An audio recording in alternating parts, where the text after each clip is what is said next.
അസ്സലാമു അലൈക്കും വറഹ്മത്തുള്ള. സൂറത്തുൽ ഹജ്ജിലെ 2-ാമത്തെ ആയത്താണ് ഇന്ന് നമ്മൾ പഠിക്കാൻ പോകുന്നത്. നമ്മൾ ഓരോ ആയത്ത് പോകുമ്പോഴും അത് ഹിഫ്ളാക്കിക്കൊണ്ട് തന്നെ പോകുവാനുള്ള ശ്രദ്ധ ഉണ്ടാവണം എന്ന് ആദ്യമായി ഓർമ്മിപ്പിക്കുകയാണ്. ഓരോ ആയത്ത് മാത്രമാണ് നമ്മൾ പോകുന്നത്. അപ്പം അത് പരമാവധി കേൾക്കുമ്പോൾ അത് ഹിഫ്ളാകുന്ന രൂപത്തിൽ നമ്മുടെ ശ്രദ്ധ ഉണ്ടാവണം. ഖുർആൻ മുന്നിൽ വെച്ചുകൊണ്ട് തന്നെ നമ്മൾ കേൾക്കണം. ഖുർആൻ മുന്നിൽ വെച്ചുകൊണ്ട് തന്നെ ഈ ക്ലാസ് കേൾക്കാൻ ശ്രദ്ധയുണ്ടാവണം. പ്രത്യേകിച്ച് നമ്മുടെ ഡിവൈസിലൊക്കെ ഖുർആൻ ഉണ്ടല്ലോ, ആ രൂപത്തിൽ ഒന്നുകൂടി നമുക്ക് എളുപ്പത്തിൽ പഠിക്കുവാൻ സാധിക്കുന്നതാണ്. അപ്പോൾ 2-ാമത്തെ ആയത്ത് എന്നുള്ളത് യൗമ തറൗനഹ തദ്ഹലു കുല്ലു മുർളിഅത്തിൻ അമ്മ അർളഅത്. അപ്പോൾ യൗമ തറൗനഹ തദ്ഹലു കുല്ലു മുർളിഅത്തിൻ അമ്മ അർളഅത്. മുർളിഅത്തിൻ അമ്മ, അത് അങ്ങനെ തന്നെ ഓതാൻ ശ്രമിക്കണം. തജ്വീദിൻ്റെ നിയമങ്ങളൊക്കെ ഭാവിയിൽ ഇൻഷാ അല്ലാഹ് പിന്നീട് ആവശ്യാനുസരണം പറയാവുന്നതാണ്. അപ്പോൾ ആയത്ത് യൗമ തദ്ഹലു കുല്ലു മുർളിഅത്തിൻ. തദ്ഹലു എന്ന് പറഞ്ഞാൽ പൊതുവെ അശ്രദ്ധയിലാവുന്നതിനാണ് പറയുക. തദ്ഹലു എന്ന് പറഞ്ഞാൽ അശ്രദ്ധയിലാവുക.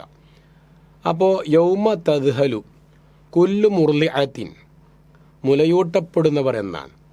കുട്ടികൾക്ക് പാല് കൊടുക്കുന്ന സ്ത്രീകളെക്കുറിച്ചാണ് ആ പ്രയോഗം. അമ്മ അർളഅത്, അവർ പാല് കൊടുക്കുമ്പോൾ. മുലയൂട്ടപ്പെടുന്ന സ്ത്രീകൾ മുലയൂട്ടപ്പെടുമ്പോൾ കുല്ല മുർളിഅത്തിൻ അമ്മ അർളഅത്. അപ്പോൾ നിനക്ക് യൗമ തറൗന ഹ, ആ ഖിയാമത്ത് നാൾ നടക്കുന്ന ആ സമയം പറഞ്ഞല്ലോ. ഇന്ന സൽസലത സാഅത്തി ഷൈഉൻ അലീം എന്ന് പറഞ്ഞല്ലോ. ആ വലിയ ഭയാനകത നടക്കുന്ന ആ നേരത്ത് തറൗന ഹ, ആ സമയത്ത് അവരെ നിനക്ക് കാണുവാൻ പറ്റുക എങ്ങനെയാണ്? അവർ തദ്ഹലു, ആകെ പരിഭ്രാന്തരാകും, അശ്രദ്ധയിലായി പോകും. കുല്ലു മുർളിഅത്തിൻ അമ്മ അർളഅത്, എല്ലാ മുലയൂട്ടപ്പെടുന്ന സ്ത്രീകൾ പോലും അശ്രദ്ധയിലാകും. എന്തിനെക്കുറിച്ചാണ് അശ്രദ്ധയിലാവുക? അവർ ആർക്കാണോ പാല് കൊടുക്കുന്നത് ആ കുട്ടികളെക്കുറിച്ച്, ആ പ്രവർത്തനത്തെക്കുറിച്ച് അവർ എന്താകും? അശ്രദ്ധയിലാകും. എന്താ അങ്ങനെ പറയുവാനുള്ള കാരണം?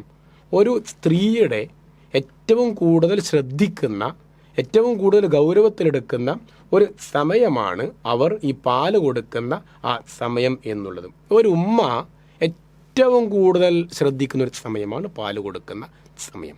അതുകൊണ്ടാണ് ഖുർആൻ അങ്ങനെ തന്നെ അതെടുത്ത് പറയുവാനുള്ള കാരണം.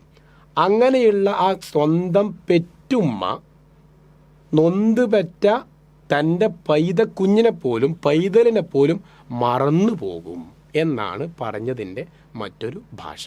അപ്പം നൊന്ത് പെറ്റ ആ പൈതലിനെ പോലും മറന്നു പോകുന്ന ഒരു ഘട്ടം വരാനുണ്ട് എന്നാണ്. അപ്പോൾ നമുക്ക് പഴയ കാലത്ത് സുനാമി ദുരന്തങ്ങളുണ്ടായപ്പോൾ ഇതിൻ്റെ ചില ചിത്രങ്ങളുണ്ടായിരുന്നു. അന്നൊന്നും ഇത്രമാത്രം സോഷ്യൽ മീഡിയ വ്യാപകമായിരുന്നില്ല.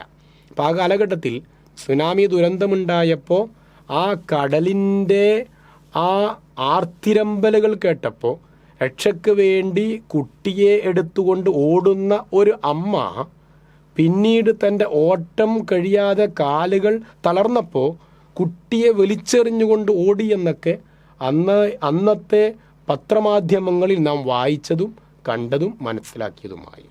അപ്പോൾ ഇന്നും നമുക്കറിയാം പ്രയാസങ്ങൾ ഉണ്ടാകുമ്പോൾ ഉണ്ടാകുന്ന മനുഷ്യൻ്റെ വെപ്രാളം എത്രമാത്രമായിരിക്കും. അപ്പം ആ രൂപത്തിൽ ഖിയാമത്ത് നാളിൻ്റെ ഭയാനകത വരുമ്പോൾ ഒരു മനുഷ്യൻ ഓടുമ്പോൾ എൻ്റെ കയ്യിലാരാണ്, എൻ്റെ കൈക്കുമ്പിളിലാരാണ് എന്ന് ശ്രദ്ധിക്കാൻ സമയമുണ്ടാവില്ല. അവനവൻ്റെ ജീവിതത്തിന് വേണ്ടിയുള്ള നെട്ടോട്ടമായിരിക്കും എന്നാണ് ഖുർആൻ പറഞ്ഞതിൻ്റെ ഒരു ചുരുക്കം. കുല്ലു മുർളിഅത്തിൻ അമ്മ അർളഅത് വതലഉ കുല്ലു ദാതി ഹംലിൻ ഹംലഹ. വതലഉ മാത്രമല്ല, തലഅ എന്ന് പറഞ്ഞാൽ പ്രസവിക്കുക എന്നാണ്. വതലഉ കുല്ലു ദാതി ഹംലിൻ, ഹംൽ എന്നാണ് ഗർഭം. കുല്ലു ദാതി ഹംലിൻ ഹംലഹ, ഗർഭിണികളായ സ്ത്രീകൾ അവരുടെ ഗർഭം പ്രസവിച്ചു പോകും. അപ്പോൾ അവർ ഗർഭിണികളായിരിക്കും. പക്ഷേ ഈ ഖിയാമത്ത് നാളിൻ്റെ ശബ്ദവും ഖിയാമത്ത് നാളിൻ്റെ ഭീകരതയും അതിലുള്ള ആ പ്രകമ്പനവും ഒക്കെ ഒന്നിച്ചു വരുമ്പോൾ പേടിച്ച് പ്രസവിച്ചു പോകുന്ന ഒരു അവസ്ഥയാണ് അന്ന് ഉണ്ടാവുക എന്നാണ് ഖുർആൻ പറഞ്ഞത്. വതലഉ കുല്ലു ദാതി ഹംലിൻ ഹംലഹ. അപ്പോൾ യൗമ തറൗനഹ കുല്ലു മുർളിഅത്തിൻ അമ്മാ അർളഅത് വതളഉ കുല്ലു ദാതി ഹംലിൻ ഹംലഹ. അത്രയും ആയത്ത് നമുക്ക് മനസ്സിലായല്ലോ. വതളഉ കുല്ലു ദാതി ഹംലിൻ ഹംലഹ. എന്നിട്ട് പറഞ്ഞു വതറന്നാസ സുകാറ വമാഹും ബിസുകാറ. വതറന്നാസ, നിനക്ക് ജനങ്ങളെ ആ നേരത്ത് കാണാം. എങ്ങനെ കാണാം? വതറന്നാസ സുകാറ, അവർ ലഹരി ബാധിച്ചവരായി കാണാം. സുക്കർ എന്ന് പറഞ്ഞാൽ നമുക്കറിയാം പഞ്ചസാരക്കാണ് പറയുക. മുസ്കിർ എന്ന് പറഞ്ഞാൽ മത്ത് പിടിച്ചവനെയാണ് പറയുക. അപ്പം സുക്കാറ, മത്ത് പിടിച്ചവനായി, ലഹരി ബാധിച്ചവനായി കാണാം. ആരെ? വ തറന്നാസ, ജനങ്ങളെ നിനക്ക് കാണാം. വ മാഹും ബി സുക്കാറ, പക്ഷെ അവർക്ക് ലഹരി ബാധിച്ചതൊന്നുമല്ല. അവർക്ക് ലഹരി ബാധിച്ചതൊന്നുമല്ല. പിന്നെ എന്താ സംഭവിച്ചത്? ഈ ഖിയാമത്ത് നാളിൻ്റെ ഷൈഉൻ അലീം എന്ന് പറഞ്ഞ ആ വലിയ ഭയവിഹ്വലത വന്നപ്പോൾ അവൻ്റെ മൈൻഡ് കട്ടായിപ്പോയി. എന്തോ ഒരു വല്ലാത്ത മാനസിക അവസ്ഥയിലേക്ക് പോയി. ആകെ പേടിച്ചു പോയി, പരിഭ്രാന്തനായി പോയതാണ്. അതല്ലാതെ ലഹരി ബാധിച്ചതല്ല.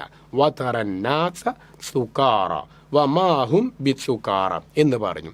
അപ്പോൾ ഇവിടെ അവന് ദുഃഖവും ആദിയും വ്യാധിയും ഒക്കെ വന്നപ്പോൾ മൊത്തത്തിൽ ആകെ വല്ലാത്ത ഒരവസ്ഥ അവനെ സംഭവിച്ചു എന്നാണ്.